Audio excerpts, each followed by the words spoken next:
5 février 2018, le conseil de ville de la municipalité de Sainte-Catherine-de-Hatley s'est réuni. Nous avons pour nous en parler le maire Jacques Demers et le directeur général Serge Caron. Monsieur Demers, dans quelques instants, ensemble, on va parler de l'embauche de la nouvelle DG, directrice générale de la municipalité, et autres points là, qui sont là à l'ordre du jour. Mais avant de se pencher sur ce qui s'est passé le 5 février, on va prendre le temps de faire le point sur votre nouvelle nomination à vous personnellement. Donc, maire de Sainte-Catherine-de-Hatley, préfet de la MRC de Memphremagog, ce n'était pas encore assez.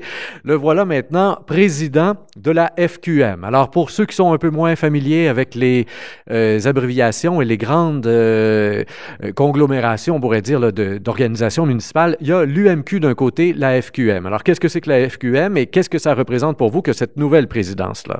La FQM, grosso modo, c'est 1000 municipalités qui sont représentées par la Fédération québécoise des municipalités sur 1134 municipalités. Ça fait qu'on peut parler de 90% des municipalités au Québec sont représentées par la FQM. L'ensemble des MRC aussi sont membres de la FQM. Contrairement à l'UMQ, de façon générale, c'est les plus petites municipalités. C'est les municipalités, je dirais, de 25 000 et moins. Il y a 100 municipalités qui ont plus de 20 000 au Québec. Il y en a 10 qui ont plus de 100 000 de population. Ça fait que ça représente particulièrement le territoire et ses régions. Donc, on met toujours les chiffres qui nous avantagent. Du point de vue du nombre des municipalités, évidemment, on devine que vous en représentez passablement plus que l'UMQ. Au niveau de la population québécoise, c'est quel ratio à peu près? C'est 4 millions directement par nos membres. On a 2 membres associés aussi qu'on pourrait considérer, mais ça fait que gonfler les chiffres, c'est Montréal et Québec. Ils sont quand même membres associés à la FQM, qui à leurs deux représente 2,5 millions. Ça qu'on pourrait dire 6,5.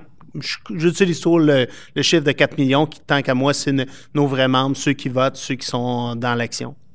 On dit toujours, évidemment, quand on a une promotion comme celle-là, ou en tout cas une nomination comme celle-là, que ça va d'une certaine manière rejaillir sur Sainte-Catherine-de-Hatley elle-même comme municipalité, parce qu'évidemment, les batailles que vous allez mener là à la FQM en tant que président, entre autres pour la prochaine élection provinciale, ça va rejaillir sur... mais ça aurait été n'importe qui aurait fait cette bataille-là, que ça aurait été bon pour Sainte-Catherine aussi. Alors, quel est l'avantage réel là, pour la municipalité de vous voir partir passablement plus souvent, là, parce que votre horaire commence à être assez chargé? Oui, bien, ce qui est sûr, peu importe d'où vient la personne, c'est sûr qu'on amène notre coin à chaque fois qu'on voyage. Lorsqu'on arrive dans une négociation avec un ministre ou quoi que ce soit, peu importe le dossier, mes connaissances viennent de Sainte-Catherine-de-Hatley. Ça fait que je vais défendre des choses qui sont importantes pour nous. Après ça, oui, on écoute l'ensemble du conseil d'administration. On est 43 conseils d'administration qui représentent tout le Québec, mais d'abord, profondément, pourquoi qu'il y a un avantage d'avoir quelqu'un de notre coin, c'est que nos connaissances viennent de là. Et au niveau de la transition qui s'annonce, au niveau de la direction générale, on pourrait imaginer que la présence du maire va être un peu plus nécessaire en même temps à la municipalité. Est-ce que vous allez réussir à combiner tout ça adéquatement? Je pense que oui, je vais avoir l'occasion de passer plusieurs heures sur la route. Ça fait que le téléphone sur la route, c'est merveilleux pour pouvoir discuter aussi. Le 2h30, 3 heures avec Québec, quelques fois par semaine, déjà avec M. Caron, c'est souvent là qu'on prend du temps pour discuter. Je suis pas pressé.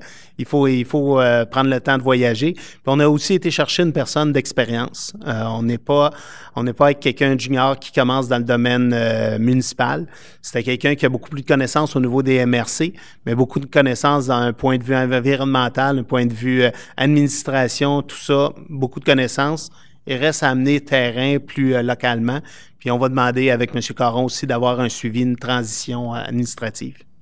Eh bien, parlons-en justement de cette nouvelle directrice générale. Donc, elle s'appelle Christine Labelle et elle a été embauchée lors de notre dernière entrevue. En fait, cette journée-là, vous réalisiez 4 ou 5 entrevues avec des candidats potentiels pour le poste de directeur général. Monsieur Caron, vous aviez là un profil, vous saviez à peu près ce que vous cherchiez. Vous connaissiez possiblement Madame Labelle pour l'avoir déjà minimalement côtoyée ici dans la région parce qu'elle a déjà travaillé au niveau de la MRC. Alors, qu'est-ce qui fait qu'elle s'est démarquée, selon vous, là, avec votre expérience de directeur général? Effectivement, la connaissance du milieu, la connaissance de la région. Deuxièmement, je pense une grande expérience aussi, même si c'est pas directement dans une municipalité, c'est vraiment très proche. En fait, les municipalités amènent souvent à la MRC des problèmes qu'ils rencontrent chez eux. Et elle est collée, donc elle connaît bien ces problèmes-là. On le disait tantôt, la question un peu plus terrain, ça va être une une démarche à faire ensemble un petit peu pour faire la transition. Mais pour le reste, je pense qu'elle est vraiment prête au niveau administratif, au niveau des connaissances générales pour faire un bon travail. Donc, on parle de quelqu'un d'expérience, vous le disiez. Elle est dans le domaine depuis combien de temps à peu près, là, dans l'administration et dans tous ces règlements municipaux? Plus de 20 ans, directement dans le municipal, évidemment. Présentement, elle est DG, elle est directrice générale de la MRC de Drummondville, de la région de Drummond, dans le fond. Puis avant ça, elle était DG adjointe ici pour Manfred-Magog. Fait que, une spécialiste, entre autres, d'ici, elle travaillait beaucoup au niveau de la MRC, tout ce qui était environnement. C'est de là, je dis, bon, ben, quand on parle d'environnement, quand on parle de paysage, je pense que pour notre municipalité, c'est des choses très importantes. On va avoir une personne qui est vraiment près de ça, puis qui est capable de faire l'ouvrage terrain sur ces éléments-là dès demain. Et est-ce qu'on parle de quelqu'un qui sera là pour 5, 10, 15, 20 ans encore? Parce que, bon, déjà 20 ans d'expérience en arrière, on part quand même d'une grosse MRC et on s'en vient dans une petite municipalité. C'est un choix de carrière qui peut être surprenant, là, comme pour certains, là. C'est sûr, pour certains qui ne connaissent pas Sainte-Catherine-d'Atelier, ça peut être impressionnant, mais quelqu'un qui connaît Sainte-Catherine, on comprend qu'il y a ceux qui y travaillent et ceux qui voudraient y travailler. Non, mais au-delà des blagues, je pense que c'est une personne qui se rapproche, elle habite Sherbrooke, elle voulait revenir dans le coin, puis oui, c'est une décision professionnelle qu'elle fait de venir au niveau d'une municipalité comme la nôtre. Et vous pensez qu'elle est là pour longtemps ou si pour elle, ce sera justement une petite municipalité en attendant d'aller vers quelque chose de plus grand d'un point de vue professionnel, là? J'imagine qu'à votre première entrevue, vous allez lui poser la question. Moi, j'espère que quand on engage quelqu'un, c'est pour le plus longtemps possible. Et on verra par la suite. Puis c'est sûr qu'on visait pas nécessairement prendre quelqu'un qui commençait pour avoir à le former. Ça fait que quand on prend quelqu'un qui a déjà de l'expérience, souvent, ils sont un peu plus âgés. Monsieur Caron, je me tourne vers vous. On va parler du programme de réhabilitation du réseau local. On est en démarche là, pour aller chercher une subvention en vue de la fin du pavage du chemin de la montagne. Donc, on est à l'amorce des démarches en question, là. Vous avez presque tout dit.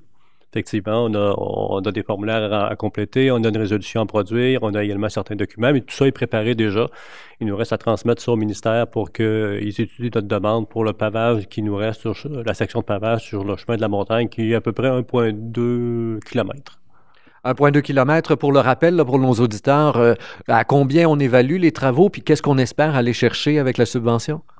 C'est la moitié, la subvention. Les travaux sont évalués à 270 000. Je pourrais vous dire précisément le chiffre, là, si vous me laissez faire un petit peu. 273 595 $. Donc, on espère avoir la moitié, évidemment, en subvention. Parfait. Et donc ça, ben, ça va venir terminer cette fameuse boucle dont vous avez déjà parlé, une boucle qui risque d'être très agréable, entre autres, pour les gens qui aiment le vélo et qui vont pouvoir, chez vous, là, avoir accès à des paysages extraordinaires, là. Oui, exactement. Je pense que rapidement, oui, pour les gens en vélo, mais les gens en voiture aussi, on améliore une route de façon importante qui est un trajet pour plusieurs là, utiliser quotidiennement. Et si jamais on n'a pas la subvention, M. Caron, est-ce qu'on va de l'avant quand même avec les travaux? La réponse est vraiment du côté des élus, pas du côté du directeur général. Je pense qu'on va viser, évidemment, d'aller chercher la subvention, parce qu'elle est tellement importante sur... déjà, on se souvient que le chemin North-Atlantic, on a retardé des travaux parce qu'on n'avait pas la subvention. Ça serait difficile, des subventions aussi importantes, de mettre ça de côté. On achève de faire le tour de la gestion de nos routes. On n'a pas nécessairement d'autres places à se déplacer à ce moment-là rapidement. Ça fait que je pense qu'on va travailler avec les subventions aussi pour avoir le moins d'impact possible sur nos citoyens. Donc, ça vaut la peine d'être patient et on a les moyens d'être patient, c'est ce qu'on entend à travers votre réponse. Consultation sur la fourniture par la MRC d'un service d'ingénieur. Alors, on sait que pour des travaux, en fait, M. Caron m'expliquait avant l'entrevue que pour tous les travaux routiers de plus de 5 000 $, donc à partir du moment où on fait autre chose que laver une rue, ben ça prend un ingénieur qui va venir apposer sa signature. Toutes les petites municipalités n'ont pas évidemment les moyens de se payer des ingénieurs, alors on est en train de réfléchir la chose. La position de Sainte-Catherine-de-Hatley dans cette consultation-là, est-ce qu'on est favorable à l'embauche d'un ingénieur par la MRC ou non? Ce qu'on dit par notre résolution, c'est dans le fond, on veut absolument que ça soit regardé. On va regarder ce qu'on paie en ingénieur par année, puis regardons de façon collective ce qu'on pourrait faire. Puis regardons aussi qu'est-ce qui va être autorisé d'être fait par ces ingénieurs-là. Parce que des fois, le gouvernement dit, il faut l'avoir à l'intérieur, mais il y a certains travaux qui doivent quand même être autorisés par des ingénieurs indépendants. Bien, on va regarder l'ensemble du dossier, on va être capable de voir si pour nous, il y a un avantage. Personnellement, j'en vois parce que je pense que d'en avoir un à l'interne à des coûts moindres, on ferait peut-être beaucoup plus de travail, de vision, de voirie, des choses à long terme pour voir réellement nos coûts. On aimerait ça le faire travailler sur ces éléments-là. Et est-ce que, par exemple, la municipalité de Magog aurait un intérêt? Est-ce que la MRC embauche un ingénieur? Parce qu'on devine qu'évidemment que la ville de Magog, dans la MRC, c'est un poids qui est majeur. Ils ont probablement déjà des ingénieurs à l'interne, eux autres, là. Oui, votre question, votre réponse est très bonne.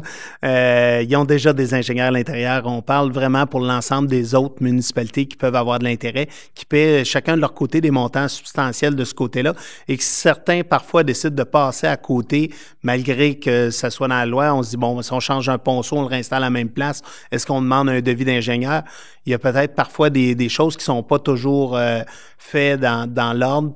On voudrait régulariser tout ça. On termine avec la demande pour la tenue en 2018 du marché public. Alors, on sait qu'on a eu les premières éditions cette année, 2017. Ça a bien fonctionné. Alors, la réponse du Conseil de ville, M. Caron, suite à cette demande? La réponse est positive dans le sens que le marché public va revenir aux mêmes conditions qu'en 2017.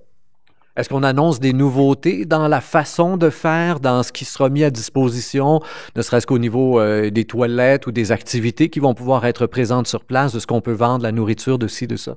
À ce moment-ci, c'est le comité, là, c'est le groupe là, d'organisateurs qui vont peaufiner davantage l'activité de l'été prochain, mais moi, je n'ai pas de plan en lien avec ce qui pourrait être différent de l'année passée. Très bien. Alors, attendons de voir finalement le comité en question afin de voir s'il y aura des nouveautés pour la deuxième année.